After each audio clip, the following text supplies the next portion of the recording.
ഒരുപാട് ആൾക്കാരുടെ മനസ്സിൽ ചോദ്യങ്ങൾ ഉണ്ടാകാറുണ്ട് എന്നെയും രാധയെയും കുറിച്ച്. പറയുന്നു ഞാനും രാധയും ഒരുമിച്ച് കഴിയുന്നില്ല എന്ന്. ഞങ്ങളുടെ വിവാഹവും നടന്നിട്ടില്ല. ഞാൻ ഇവിടെ ദ്വാരകയിലും രാധ അവിടെ ബർസാനയിലുമാണ് കഴിയുന്നത്. എന്നിട്ടും ഇത്രയും പ്രണയം എങ്ങനെയാണെന്ന്, ഈ ബന്ധം എങ്ങനെ നിലനിൽക്കുന്നു എന്ന് ഞാൻ നിങ്ങളോട് അത് ലളിതമായി പറഞ്ഞു തരാം.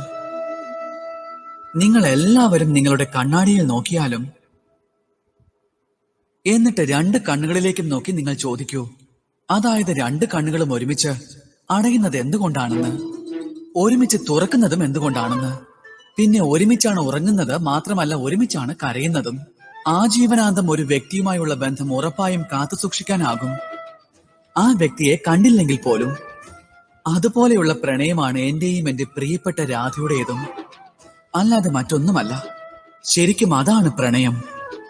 രണ്ട് കണ്ണുകളെ പോലെ അവർ പരസ്പരം കാണാറേയില്ല, പക്ഷെ എന്നേക്കുമായി പരസ്പരം ബന്ധപ്പെട്ട് കിടക്കുകയാണ്. പിന്നെ ആ ഭാവം, അത് നിസ്വാർത്ഥമാണ്. അതുപോലെ നിസ്വാർത്ഥമാണ് പ്രണയം. നിങ്ങളെ സന്തോഷത്തിലേക്കാണ് അത് കൊണ്ടുപോകുന്നത്. അതുകൊണ്ട് ഏവരും ജീവിതത്തിൽ നിസ്വാർത്ഥമായി പ്രണയിക്കേണ്ടതാണ്. സന്തോഷം മാത്രമായിരിക്കും ലഭിക്കുന്നത്.